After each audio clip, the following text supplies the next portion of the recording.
Makanya Al-Quran selalu ingatkan kita, fabi'ayyi ala'i rabbikuma tukadziban. Nikmat mana lagi manusia yang kau dustakan? Hari ini Allah berikan segalanya kepada kita. Satu yang Allah inginkan, perbanyak syukur. Ada kelebihanmu, bersedekahku. Ini almarhum Bapak Ibu sudah berada di alam barzah. Satu harapannya ke siang, tidak ada yang lain. Tidak minta mi rumah, tidak minta mi mobil, tidak minta mi bertebing. Apa yang diharapkan almarhumah? Almarhum doa mami. Ini mami Bunda, doa mami yang diharapkan suami tak di alam kubur sana.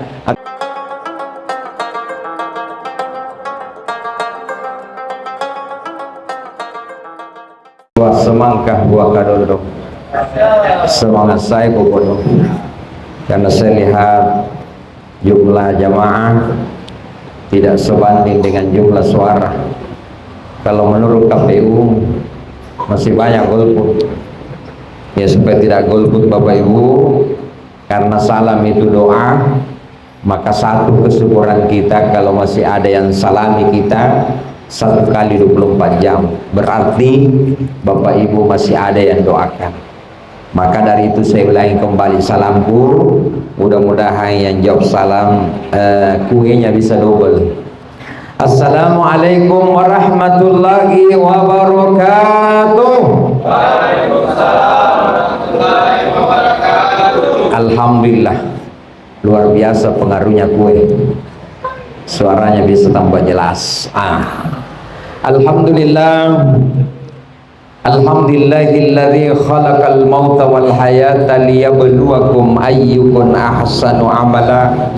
Wa huwal azizul ghafur. Asyhadu an la ilaha illallah wa asyhadu anna Muhammadan abduhu wa rasuluh. Allahumma salli ala sayyidina Muhammad wa ala alihi wa sahbihi ajma'in, amma ba'd. Wa Allah ta'ala fi kitabil karim, a'udzu billahi minasy syaithanir rajim. Bismillahirrahmanirrahim. Alladzina idza asabatuhum musibah qalu inna lillahi wa inna ilaihi raji'un. Wa qala Rasulullah sallallahu alaihi wasallam, aksiru dzikra hadhimil lazati ya'nil mauta. Rabbi shrah li sadri wa yassir li amri wahlul 'uqdatam min lisani yafqahu qawli. Yang kami hormati dan kami muliakan keluarga besar Bapak almarhum Ramon Samuel Paul Rehatta bin Rene Rehatta yang telah mengundang Bapak Ibu hadir di tempat yang sederhana ini, berbagi duka atas meninggalnya orang tua kita, tetangga kita, sahabat kita, almarhum Bapak Ramon Samuel Paul Rehatta bin Rene Rehatta. Tentu harapan Bapak Ibu atas kehadirannya di tempat ini, khususnya kepada almarhum, yang pertama semoga amal ibadahnya diterima oleh Allah, amin ya rabbal.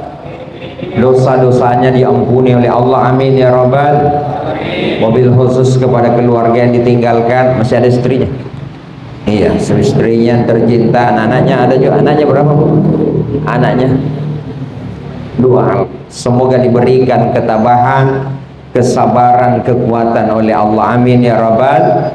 Iya, kenapa Bapak Ibu, ketika kita kembali kepada hakikat kita sebagai manusia, bahwasanya dunia yang kita tempati ini pada dasarnya itu tempat istirahat, tempat transit.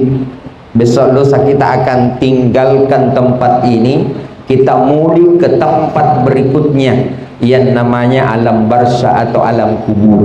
Setelah alam kubur kita pindah ke alam yang terakhir, itulah yang namanya alam akhirat.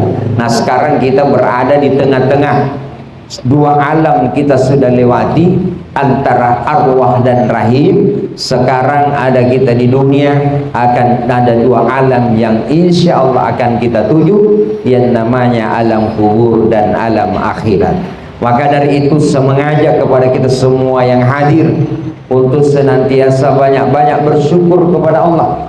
Bukan bersyukur atas wafatnya almarhum, tapi kita bersyukur kepada Allah karena sampai saat ini Bapak Ibu masih bisa bernafas, masih dalam keadaan sehat walafiat, yang mungkin tidak semua orang bisa merasakan apa yang kita nikmati malam ini. Maka sekali lagi satu kesyukurannya Bapak Ibu, karena malam ini masih bisa meluangkan waktunya. Karena tujuan tidak lain ketika kita bertakziah, pada dasarnya itu kita menghibur saudara kita yang terkena musibah.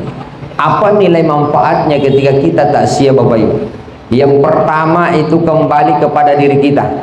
Kata Rasulullah sallallahu alaihi wasallam, barang siapa yang sengaja meninggalkan rumahnya, tujuannya adalah majelis ilmu, tujuannya adalah menghadiri, apakah itu sahabat, keluarga yang terkena musibah, maka mulai dari pintunya rumah Bapak Ibu, ketika kakinya melangkahkan atau dilangkahkan satu langkah, maka dihitung 10 kebaikan. Bayangkan satu kesyukuran yang paling jauh rumahnya dari sini. Ya, syukur-syukur kalau naik mobil. Kalau jalan kaki, alhamdulillah luar biasa pahalanya. Ya, contoh kecil saja, kalau bagian sana kita tinggal. Ya, kalau dari sana kita ke sini jalan kaki kurang lebih 200 langkah, maka 200 dikali 10, maka begitulah besarnya pahala. Itu hitungan manusia. Kalau sampai di sini, ya dikali 10, maka 2000 pahala yang Bapak Ibu dapatkan. Begitu juga nanti kembali. Begitu kembali, kenapa lebih daripada 2000? Waktu saya dari rumah ke sini itu 2000, tapi pas pulang bisa jadi 10.000. Ternyata dia keliling dulu di Sungai Sadang, baru kembali ke rumahnya. Subhanallah. Kenapa? Tidak ada ruginya kita bertakziah seperti ini Bapak. Itu bagi kita pahalanya 2 kali lipat, bahkan pahala yang jauh lebih besar Allah janjikan. Kemudian yang kedua, mulai dari rumahnya Bapak Ibu jalan kaki ke tempatnya di mana musibah itu ada, maka setiap perjalanannya Bapak Ibu itu dihitung seperti fisabilillah. Apa itu fisabilillah? Berjuang di jalan Allah. Kalau belum sampai di lokasi, tiba-tiba ditabrak di luar, meninggal, dalam artian mati syahid. Kalau mati syahid masuk surga tanpa hisab. Cuma jangan diniatkan.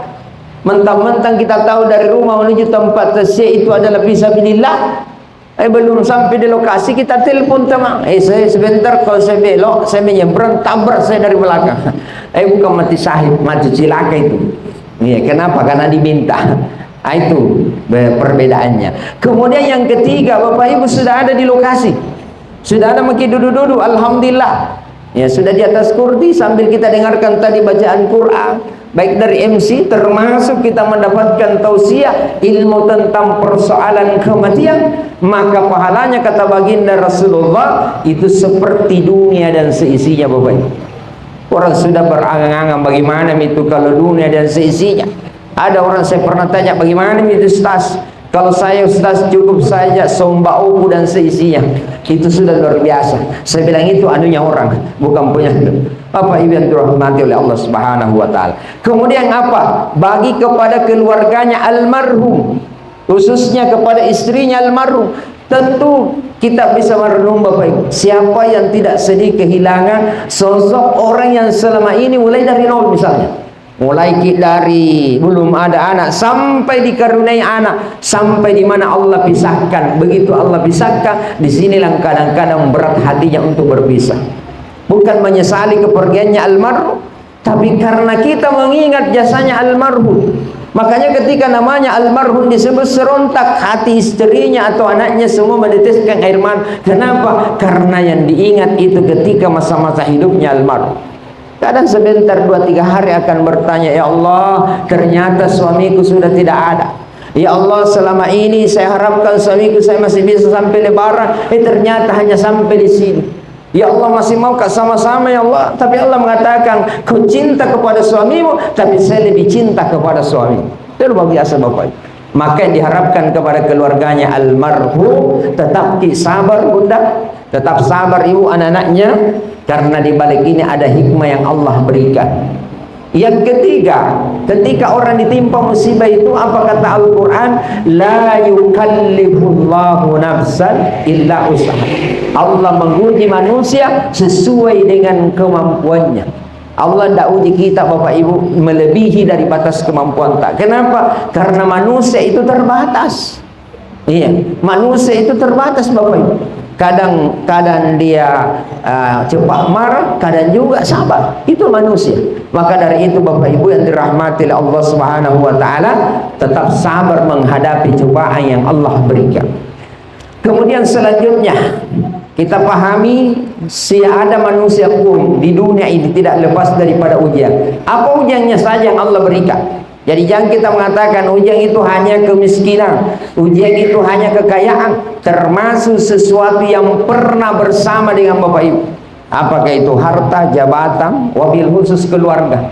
Ketika itu hilang, maka wajib hukumnya kita ucapkan innalillahi wa inna ilaihi rajiun. Jadi jangan cuma beranggapan innalillahi itu kematian. Apa saja yang pernah sama-sama kita, apakah itu pernah satu detik sama kita, ataukah pernah satu harian bersama dengan kita, kemudian Allah pisahkan, maka wajib hukumnya itu mengucapkan innalillahi wa inna ilaihi rajiun. Sama halnya ketika Bapak Ibu ke masjid, ya baru santai itu beli sendal, baru-baru dibeli itu sendal, atau baru-baru dibeli sepatu, begitu masuk di masjid baru kita takbir, apa yang ada dalam hati kita? Mudah-mudahan tidak ada yang bikin sendalku di luar. Itu terus, begitu selesai, hilang itu sendal. Apakah termasuk musibah? Termasuk. Apa kata yang pertama yang harus terucap dari lisan kita Bapak Ibu? Inna lillahi wa inna ilaihi rajiun. Kenapa? Karena sepatu sendal itu pernah bersama dengan kita meskipun 1 hari atau 5 menit. Ya, pasti orang berkata, siapa meninggal? Bukan meninggal, sendalku yang hilang. Itu satu. Yang kedua Bapak Ibu, setelah tasya pulang, dilihat ke istrinya, dia pegang-pegang pipinya. Biasanya bisa bapaknya sakit gigi gua apa? Nah sekarang pertanyaannya, itu musibah atau bukan? Apa? Musibah atau bukan? Musibah tuh. Kalau musibah, pegang-pegang pipinya. Baru bilang apa? Inna lillahi wa inna ilaihi.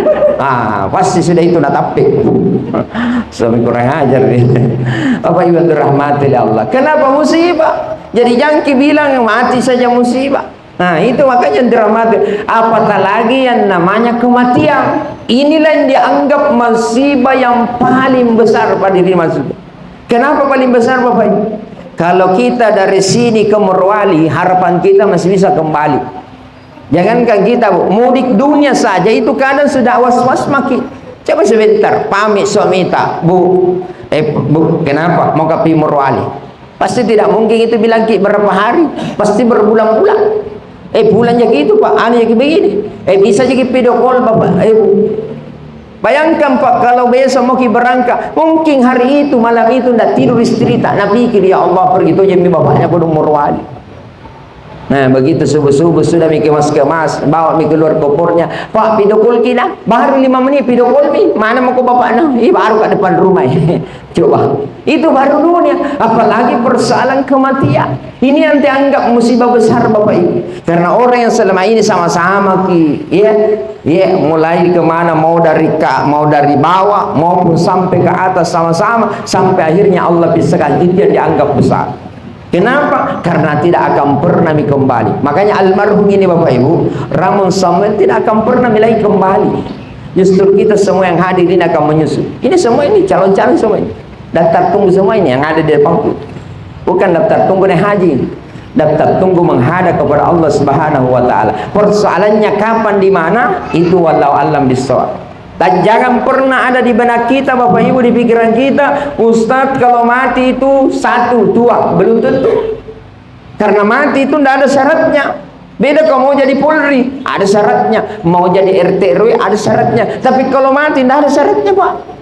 Yang lalu kita bilang mati itu tua, man rasa itu semua di depanku. Yang merasa kalau saya lihat ini tidak ada yang tua di sini. Usianya 17 tahun, dari depan 17, dari samping 35. Dari belakang itu aslinya. Bapak Ibu dirahmati oleh Allah. Atau syaratnya sakit, mati sakit, jangan juga. Karena ada yang sekian tahun sakit, sekian bulan sakit, enggak mati-mati juga. Makanya kadang-kadang biasa kalau kita melayar, ya, apa pertanyaan pertama biasa yang ditujukan kepada yang kena musibah? Biasa itu baru kita masuk, meninggal kiri, meninggal mati. Apa yang ada di kepala? Sakit apa? Nah itu biasa. Oh anu komplikasi, oh dalam hati tak pantas tuh. Padahal tidak semua yang komplikasi itu meninggal. Ditanya lagi berapa umurnya, 80 tahun. Oh kata memang. Tapi coba kalau anak bayi mati, pasti bilang, ih kenapa Nabi bisa mati? Kau panitia anak. Coba, kenapa? Karena itu yang ada di kepala kita. Padahal tidak seperti itu. Makanya ayatnya tadi, aina ma takunu yudrikumul mautu walau kuntum fi burujin musayyah. Di mana saja kau berada manusia, kalau di hari itu adalah ajalmu, maka Al-Qur'an mengatakan la yastakhiruna sa'atan wa la tidak bisa dimajukan, tidak bisa dimundurkan. Karena yang mencabut nyawa itu Bapak Ibu malaikat maut Israel. Coba yang kamu seandainya di sini yang ngatur mati Pak RT bagus sih.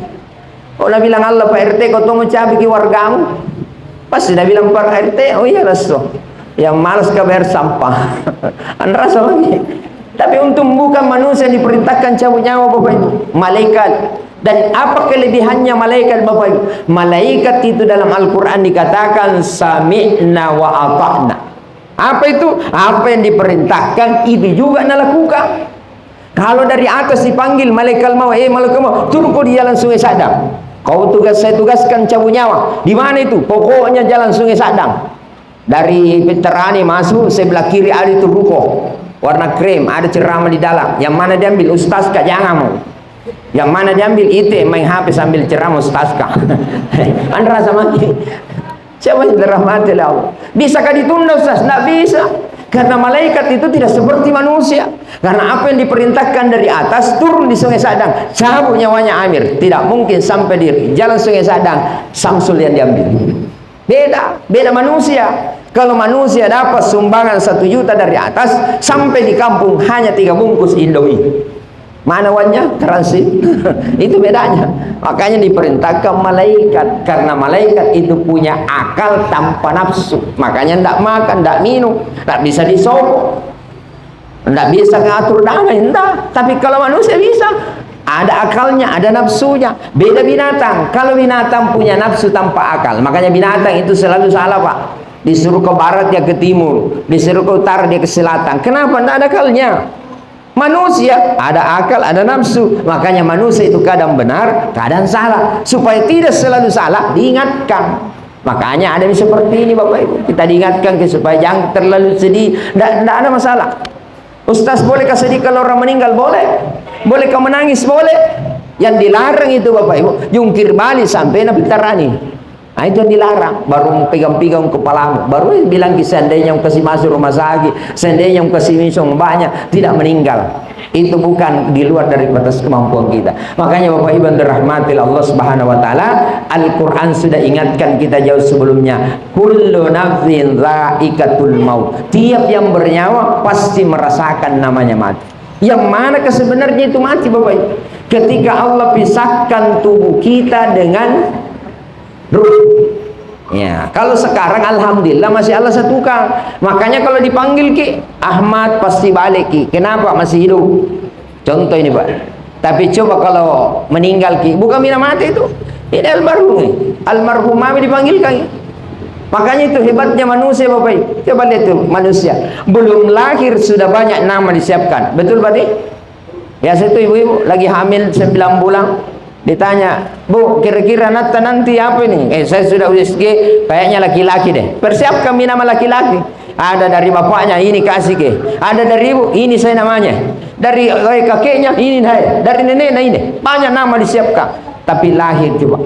Jangankan pada saat dia lahir, sekarang saja banyak nama tak. Lain di TikTok, lain di Facebook, lain di Instagram. Loh? Pagi-pagi namanya Tamring, kalau malam Tamara. Coba beda. Itu hebatnya manusia.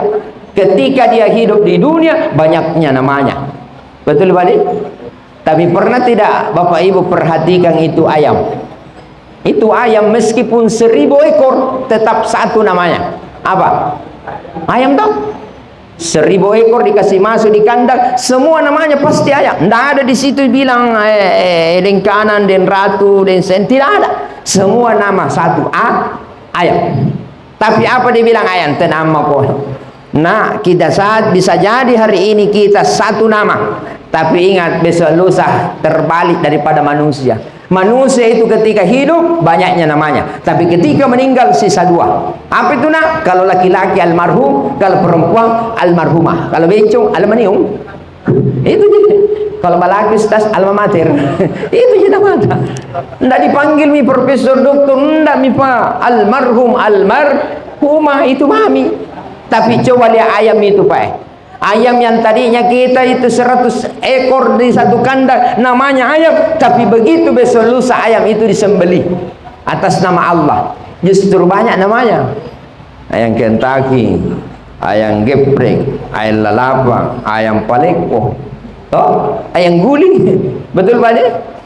Kita mati dua nama, 1-0. Terus manusia itu ketika dia hidup tempatnya luar biasa. Bisa dia tidur di apartemen, bisa tidur di hotel, bisa tidur di ruko, bisa kalau dia stres bisa ke CPI, bisa ke Bali dan sebagainya. Tapi ayam kodok tetap di situ di kandang. Tapi walhasil Bapak Ibu, ketika kita mati, di mana kita ditempatkan? Di mana? Dikafani, dimandikan, dikafani, disolati. Di mana dibawa? Dikubur di sudut paling dekat atau paling jauh. Padahal ada rumah, dibuka sertifikat rumah atas nama ta, dibuka PPKB mobil nama ta, tapi kenapa waktu meninggal bukan di sini dikubur, buka mobil itu dipakai pergi di Sudiang, justru yang dipakai adalah ambulans. Tapi tidak apa-apa aja sebentar, kalau mau kita tidur kasih kumpulan anak, nah sini dulu besok lusa mati mama, di situ tomo di kamar ke kubur. Asli Nabi bilang anak tay, dan aku di rumahnya. Betul? Pasti dibawa ke sana. Kenapa? Ini tempatnya orang hidup. Kalau sudah mati dibawa ke kubur. Tapi lihat itu ayam Bapak Ibu. Ketika ayam itu sudah mati, sudah banyak namanya, di mana tempatnya? Bisa dia pertebing, betul? Bisa di hotel, bisa di pesawat, toh? Bahkan bisa masuk di sari laut. Betul? Bisa tuh masuk di Kelaro. Kita mati di mana kita apa? Di kuburan. Padahal ada rumah tak. Apalagi kelebihannya, kita mati tidak ada harganya. Tapi ayam, mulai dari kepalanya sampai cekirnya laku semua. Betul? Saya dicekirkan di gindang. Kita ada yang mau makan kalau sudah mati? Tidak ada. Makanya Al-Quran selalu ingatkan kita, fabi'ayyi ala'i rabbikuma tukadziban. Nikmat mana lagi manusia yang kau dustakan? Hari ini Allah berikan segalanya kepada kita. Satu yang Allah inginkan, perbanyak syukur. Ada kelebihanmu bersedekahku. Ini almarhum Bapak Ibu sudah berada di alam barzah, satu harapannya ke siang, tidak ada yang lain, tidak minta mi rumah, tidak minta mi mobil, tidak minta mi bertebing. Apa yang diharapkan almarhum? Doa mami. Ini mami Bunda, doa mami yang diharapkan suami tak di alam kubur sana. Makanya syukur kalau ada anaknya dua. Makanya satu kenikmatan besar Bapak Ibu, kalau selama hidup tak Allah berikan yang namanya keturunan. Dari keturunan itu yang doakan. Ustaz bagaimana misalnya tidak menikah kudu ada yang doakan? Bisa jadi ada Bapak Ibu. Siapa? Mungkin ada anak yang pernah kita bina, kita pimpin di waktu itu. Meskipun secara rahim bukan kita yang lahirkan, tapi karena kita didik dia sehingga dia bisa cerdas gara-gara kita. Itu juga yang termasuk pahala jariah yang tidak akan pernah putus. Bayangkan Bu, kalau 5 anak tak berdoa. Subhanallah, jangankan meninggal, hidup saja bersamaan berdoa. Tenang sekali itu dirasa, ya Allah, bersyukurku meskipun saya biasa-biasa di dunia, tapi ada harta yang luar biasa kau berikan, 5 anak yang siang malam tidak pernah lupa mendoakanku.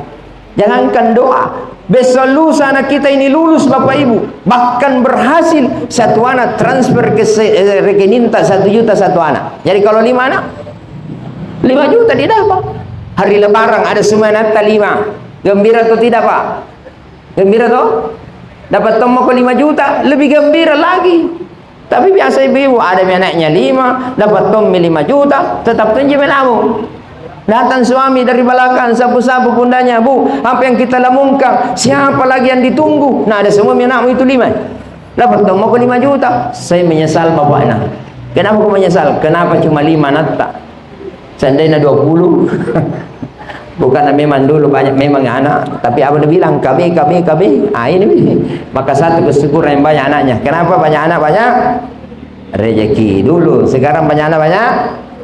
Kita tunjuk itu. Makanya Bapak Ibu dirahmati Allah Subhanahu wa taala, itu tidak lepas daripada doa. Nah, kemudian Bapak Ibu, ada satu istilah, berani mati bukan berarti dipercepat. Takut mati bukan berarti diperlambat. Nih, karena proses kejadian pencabutan nyawa ini bukan beralaskan bahwa kita mau berani atau tidaknya. Tergantung ajalnya seseorang. Maukah di hari itu kita kaya, maukah di hari itu kita miskin, maukah di hari itu kita sakit atau sehat. Ketika dia datang, maka tidak ada satupun yang bisa menghalangi. Makanya Rasulullah ingatkan kita, kafa bil mauti wa'idha. Bagaimana caranya mengingat mati Bapak Ibu? Bukan pada saat kita lewat ada bendera putih, oh ya ada si meninggal. Tidak. Pesannya Nabi, jangan sampai ada seperti itu baru kita ingat mati. Mulai saat ini perbanyak ingat mati. Bagaimana caranya? Pertama, ketika Bapak Ibu mau tidur, sebentar Pak, kalau mau tidur usahakan kata Nabi itu berwudu. Jadi yang cuma sholat berwudu gitu. Kenapa? Karena sebentar kalau kita tidur ini, kalau bahasa anunya itu mati kecil Pak. Ya, mati kecil. Coba kalau kita tidur pulas maki, tidak ada itu kita bayangkan itu. Mau bagaimana tidur tak sebentar? Mungkin pada saat kita tidur di utara kita punya kepala, tapi begitu bangun subuh ada di selatan kepala tak. Apakah ditahu semua itu? Tidak. Itu di luar dari jangkauan kita. Maka sebelumnya itu kata Nabi, berwudu memang supaya pada saat dalam tidur bisa terhindar dari godaan-godaan. Apakah itu setan dan seterusnya. Sudah itu jangan lupa minta maaf. Karena kita ini manusia Bapak Ibu, 1 kali 24 jam pasti bikin dosa. Betul tidak? Betul tidak? 1 kali 24 jam bikin dosa, betul? Iya, kapan minta maaf? Nah, kapan kira-kira minta maaf? Kalau 1 kali 24 jam bikin dosa, minta maafnya kapan? Lebaran itu. Bayangkan, 1 kali 24 jam bikin dosa, minta maafnya sekali setahun. Tidak sebanding Bapak Ibu. Makanya Nabi ingatkan, kalau bisa kau minta maaf di hari itu juga. Salah satu poin terpenting waktu mustajab ketika Bapak Ibu mau tidur. Kenapa? Karena Bapak Ibu, karena sebentar lagi kita mati, namanya mati kecil. Kalau ada salata Bu di ada kesalata ini 1 hari yang pada saat mau tidur suami tapi mau dekat-dekat di situ, piji-piji dulu suami Bapak ana minta maaf Kak Bapak ana hari ini semua minta maaf. Si bilang suami perbaiki dulu perasaanku baru mau mati. Kebiasaannya minta maaf lebaran barusan ini mau minta maaf. Bila ada katanya begini Pak, bagus katanya kalau kita minta maaf sebelum tidur. Betul tidak Pak? Karena setelah kita minta maaf, Nabi perintahkan baca doa. Apa doanya Bapak Ibu? Bismikallahumma ahya wa bismika amut. Hidup matiku ya Allah hanya Engkau yang tentukan. Makanya sekali lagi tadi begitu Bapak tidur hilang ini tadi, tidak ada yang tahu. Persoalan sebentar mau dibangunkan di subuh hari, itu adalah kehendaknya Allah, bukan kehendak kita. Maka satu nikmatnya sebentar Bapak Ibu ketika kita tidur baca doa di subuh hari masih Allah bangunkan. Telinga kita masih mendengar azan di masjid, telinga kita masih mendengarkan apanya itu ayat, suara kokonya itu ayat, masih dengar suara-suara, mata masih bisa lihat pelampung. Maka apa kata Nabi ketika dia terbangun di subuh hari, jangan lupa balas itu doa. Apa balasannya doa itu Pak? Alhamdulillahilladzi ahyana ba'da ma amatana wa ilaihi nusur. Segala puji bagimu ya Allah yang telah menghidupkan, yang telah membangunkan aku dari tidur. Kenapa? Wa ilaihi nusur, hanya kepadamu kembali. Kan begitu. Coba seandainya kalau tidur sebentar, tidak bangun-bangun pagi Pak, nanti kita sadar dalam kubur, astagfirullah kamati mapale. Makanya satu nikmat terbesar kita ketika di subuh hari masih bisa bangun. Itu satu Pak. Yang kedua apa cara mengingat mati? Ketika Bapak Ibu keluar rumah. Iya, sebelum kita beraktivitas, ketika istri menyiapkan segalanya. Nah, biasanya kan kita bapak-bapak ini ya namanya tugas. Kadang pikiran kita sudah ada di kantor. Makanya ketika hari itu istri tak hidamkan semua, ada mie kopi tak, ada mie nasi tak, usahakan kita suami dulu tenang dulu. Biasa itu istri pancing-pancing ke, bapak minum ke kopi. Apa biasa di kepala tak? Ada jadi kantor. Makan ke pale Pak, ada jadi kantor. Cium ke pale, ada jadi kantor. An rasa kalau begini. Apa yang terjadi? Pasti peran dulu nih. Oh ini cepat pulang ya, cepat keluar. lambat pulang. Kenapa? Ada semua di kantor. Kenapa? Karena kita biasa laki-laki, karena takut terlambat apa, tidak sadar yang keluar dari lisan. Makanya kalau disisakan kita. Kenapa Bapak Ibu? Ketika suami keluar, di belakang istri mendoakan, itu jauh lebih besar. Kata Nabi, ketika istri berdoa 3 kali lipat perbandingannya Pak. Beda kita, 1 kali berdoa 1, tapi kalau perempuan 3 kali. 1 kali berdoa Pak, 3 perbandingannya. Ada pernah saya tanya bapak-bapak begitu, alhamdulillah bagusnya itu Ustaz. Kenapa bilang bagus? 1 saja sudah 3, bagaimana kalau 4? Tapi kalau mau ke TSI Pak, pecah piring. Bapak Ibu dirahmati Allah Subhanahu wa taala. Maka dari itu Bapak Ibu, doakan suami kita ketika dia keluar. Kemudian begitu dia pulang, sambut. Makanya pertanyaan pertama ketika suami datang itu dulu, Assalamualaikum. Dia jawab Waalaikumsalam. Itu. Jangan makin sembarang bertanya. Karena perempuan itu Bapak Ibu beda dengan laki-laki. Atau sama Ji? Dari segi ucapan saja, menurut Dr. Aisyah Dahlan, itu perempuan Bapak Ibu harus keluar kata-kata di mulutnya 20.000 1 kali 24 jam. Karena kapan tidak keluar itu muncul 3 penyakit: stres, stroke, stop. Kalau stres, stroke masih ada sedikit harapan, tapi kalau stop selesai. Tidak ada begitu jalan langsung. Makanya wajar itu begini perempuan Badi. Mau kibuti contoh, siapa nama istrinya Adam? Siapa namanya istrinya Adam Pak? Hawa toh? Coba sebut Hawa, terbuka mulut atau tertutup? Kalau sebut ke Hawa, terbuka mulut atau tertutup? Terbuka toh? Makanya wajar itu perempuan selalu ngomel-ngomel, pote-pote. Tapi kalau suaminya Hawa, siapa namanya? Adam. Terbuka mulut atau tertutup? Terbuka atau tertutup Pak? Iya, sebaiknya laki-laki diam. Kami ambil hidup aja. Makanya ada pernah lagi, saya istriku Ustaz, kenapa? Mau jam 7 pagi moro-moro, jam 8 moro-moro. Memang, kenapa? Karena mau udah kasih cukup 20.000. Kapan tidak cukup? Muncul 3 penyakit. Maka dari itu Bapak Ibu, sambut suami kita dengan doa, sambut suami kita dengan salam, sambut dengan pertanyaan yang luar biasa. Jangan pertanyaan yang membingungkan. Pak, ingat dulu itu tanggal 3 bulan 2 tahun 2000. Setengah mati mina pikir suamimu. Kenapa? Ingatan suami sama istri itu jauh berbeda. Maka dari sinilah kita saling mengingatkan. Maka dari itu Bapak Ibu sekali lagi, aktsiru dzikra hazimil lazati yahnil mauta. Perbanyak mengingat penghancur nikmat, itulah kematian. Maka dari itu saya mengajak kita kepada semua, ketika Allah masih memberikan nikmat hidup kepada kita, perbanyak syukur, tak perbanyak amal ibadah. Karena kita ini sebentar lagi tinggalkan dunia tanpa ada modal, tanpa ada pegangan, kita tidak tahu apa yang terjadi. Tapi kalau orang yang banyak amal ibadahnya Bapak, saya yakin dia tidak akan pernah takut. Karena ada tuh itu berani mati, ya Allah, cabut nyawaku ya Allah. Pasti orang bertanya, kenapa kau cepat mau mati? Nah, belum saatnya. Tidak ya Allah, karena orang yang selama ini saya sayangi, saya cintai, ternyata dia milik orang lain. Makanya hati-hati Pak. Kalau ada perempuan disuka, jangan terlalu. Perempuan ada suka kau laki-laki, jangan kita terlalu. Karena jangan sampai melebihi cintamu kepada Allah. Ini yang bahaya. Bayangkan kalau 5 tahun kau kiri kanan, bak bonceng, lingkaran penuh. Ujung-ujungnya Kelapa Gading. Wih, sakitnya di sini Pak. Tahu Kelapa Gading Pak? Tahu Kelapa Gading? Kenal lama gagal bersanding. Hati-hati. Jangan sampai itu tadi sama-sama. Ujung-ujungnya diputuskan. Kalau diputuskan, selesai Pak. Di sini, apa nak bilang orang? Makan kentang buru-buru, lupakan mantan, cari yang baru. Sudah ada. Mati 1 tumbuh 1000. Cinta ditolak, cari Pak Imam. Insyaallah kelar hidupmu. Maka dari itu sekali lagi Bapak Ibu, apa yang perlu dipersiapkan tentu adalah ibadah sholat. Berbagi sholat Pak, karena tanpa sholat segala amalan yang Bapak Ibu berbuat itu tidak ada gunanya. Kenapa? Karena bentengnya, pegangannya adalah sholat. Ketika sholat dah bagus, insya Allah Allah akan berikan berkah semua. Maka kata Rasulullah SAW, perjalanan terjauh terberat bukan dari sini ke Palopo ke Enreka, tapi perjalanan yang terjauh terberat itu dari sini ke masjid. Coba lihat masjid Bapak. Mungkin di sini dekat masjid. Apakah semua bisa masuk di masjid dengan tepat waktu? Belum tentu. Kadang-kadang orang masuk masjid itu Pak, kalau bukan maulid lebaran tapi kalau setelah 5 waktu, kasihan rasa nih.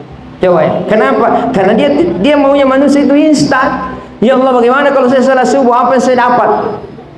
Sama dengan dunia pikirannya. Coba seandainya mau dibalik itu Bapak Ibu, barang siapa pergi sholat di masjid dapat 1 kilo emas, nah, saya kira mungkin Bapak Ibu tidak ada yang kerja, justru di masjid ketinggal. Iya, jangankan di masjid Bapak Ibu, Pak Lurah saja umumkan di masyarakat, Bu, wargaku sekalian besok pembagian beras di kelurahan jam berapa? Jam 9 pagi. Jam berapa nak datang? Jam 5 subuh. Salah sedikit di situ, salah subuh. Itu baru manusia yang janji luar biasa, apalagi Allah. Memang Allah belum gambarkan, karena kalau mau digambarkan Bapak Ibu, saya kira tidak ada yang kerja, itu mami nak kejar. Makanya Allah butuhkan keikhlasan tak dalam beribadah. Itu yang diharapkan. Kemudian apa? Dibanding salat sudah bagus, perbaiki hubungan silaturahim. Almarhum Bapak Ibu luar biasa. Secara fisik dia sudah tidak ada, tapi alhamdulillah banyak orang datang di sini. Saya pernah ceramah di sini, orang kedua 40 kursi Pak, 5 aja di depanku. Saya tanya keluarganya almarhum, bukan, saya punya tenda. Kamu, saya punya kursi. Kamu, gua juga tunggu. Coba yang kamu Bapak. Ada orang bertanya, kenapa tidak ada orang datang? Karena selama hidupnya tidak baik sikapnya kepada masyarakat. Itu jangan sampai terjadi. Kita almarhum alhamdulillah fisik Bu tidak ada di sini, tapi banyak sahabat yang datang menandakan bahwa almarhum selama hidupnya baik sama orang. Betul tidak? Alhamdulillah. Iya, itu kata Nabi, kau mau lihat orang baik, lihatlah ketika dia kena musibah. Jangan lihat pada saat pesta pernikahan. Memang banyak datang karena diundang. Tapi kalau takziah, ya hanya informasi dari masjid, informasi dari teman, itu yang memudahkan langkah kita sampai ke sini. Makanya terakhir Bapak Ibu, belajar dari lebah. Pernah tahu lebah Bu? Itu lebah 4 sifatnya. 1, ketika dia cari makan pasti di tempat yang baik. Betul? Nah, itu lebah kita lihat di tempat sampah Pak, selain lalat. Betul? Iya, maksudnya ketika kau cari nafkah di dunia, usahakan nafkah yang halalan, thayyibah. Karena ada pekerjaan yang mungkin kita suka, tapi di hadapan Allah itu benci. Ada begitu. Mungkin ada pekerjaan yang mungkin berat bagi kita, tapi Allah mengatakan itu jauh lebih baik bagimu. Itu 1. Yang kedua, lebah. Apa yang keluar dari mulutnya itu baik. Apa Bu? Yang keluar dari mulutnya lebah. Apa? Madu. Madu itu bagus untuk kesehatan atau tidak? Bagus tuh kalau di madu. Oh, enggak baik Bang. Coba yang kamu. Artinya apa? Apa yang keluar di lisanmu, usahakan al-kalimatu thayyibah shadaqah. Usahakan kalimat yang menyejukkan, kalimat yang bernuansa dakwah. Yang ketiga, lebah itu kalau cari makan tidak pernah merusak. Betul? Setiap bunga yang diisap tidak mati itu bunga Pak. Tidak sama sapi. Lepas mie habis bunga-bungamu. Tapi lebah tidak. Apa yang diisap tetap mekarki. Maksudnya apa? Di mana kau bermukim, di mana kau bertempat tinggal, perbaiki hubunganmu kepada sesama. Ketika kita kena musibah Bapak, siapa yang duluan datang? Saudara kandung yang ada di kampung atau tetangga yang di sebelah? Tetangga. Ya mungkin itu tetangga saudara kandung dari daerah datang tepat waktu. Coba kalau kebakaran, menelpon mau dipangkit, kebakaran nggak bisa kau datang, datangi habis tom di rumah tak. Tapi siapa yang dulu menolong kalau bukan tetangga? Maka satu konsepnya kalau bagus, kadang ada musibah datang, itu yang ingatkan kita. Maka dari itu Bapak Ibu ini. Tapi yang keempat sifatnya lebah. Ini yang kadang-kadang ini jangan lalu diganggu. Kapan diganggu dia akan buruk kita. Sama dengan jika kita manusia. Kalau kita tidak pernah diganggu tetangga, yakin Bapak Ibu tidak akan mengganggu kita. Itulah 4 sifatnya lebah yang kita harus tanamkan dalam diri kita. Semoga Bapak Ibu kehadirannya di tempat ini bisa bernilai ibadah di hadapan Allah Subhanahu wa taala.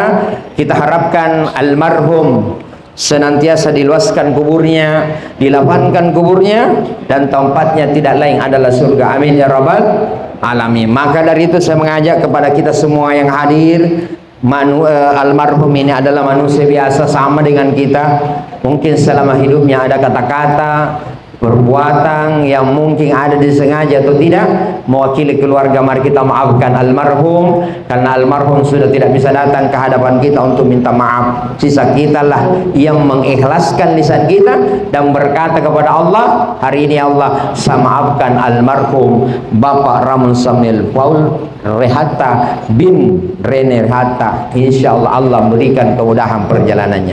Kemudian ada sangkut pautnya yang mungkin beliau keluarganya beliau tidak tahu, ada yang kita tahu, kita saling berkomunikasi dengan baik dan cari jalan yang terbaik. Dan yang ketiga, mari kita berdoa Bapak Ibu, semoga kehadiran kita di tempat ini bisa menjadi berkah di hadapan Allah. Wabil khusus kepada almarhum, senantiasa Allah berikan tempat yang lebih baik daripada sebelumnya. Bismillahirrahmanirrahim. Alhamdulillahirabbil alamin, hamdan syakirin, hamdan na'imin, hamdan yu'afi ni'ma yukafi mazidah. Ya Rabbana lakal hamdu kama yanbaghi li jalali wajhika wa 'azimi sultanik. Allahumma salli ala sayyidina Muhammad wa ala alihi wa sahbihi ajma'in. Allahumma inna nas'aluka ilman nafi'an wa rizqan thayyiban wa 'amalan mutaqabbala. Allahumma ridhaka wal jannah wa na'udzubika min sakhatika wan nar. Allahumma ighfir lana wa liwalidina warhamhum kama rabbayana shighara. ولجميع المسلمين والمسلمات والمؤمنين والمؤمنات الأحياء منهم والأموات إنك سميع قريب مجيب دعاء الحاجات. اللهم إلى خصوصا أرواح المرحوم Ramon Samuel Paul Rehata bin Rene Rehata, Allahumma ghafir lahu warhamhu wa'afihi wa'fanhu birahmatika ya arhamar rahimin. Allahumma la tahrimna ajrahu wa la ta'tina ba'dahu wa ghafir lana wa lahu sabaquna bil iman wa la taj'al fi qulubina ghillan lil ladzina rabbana innaka ra'ufur rahim. Rabbana atina fid dunya hasanah wa fil akhirati hasanah wa qina azabannar. Walhamdulillahi rabbil alamin. Sekian dan terima kasih, mohon maaf segala kekurangan. Wallahumma biqil komentari. Wassalamualaikum warahmatullahi wabarakatuh.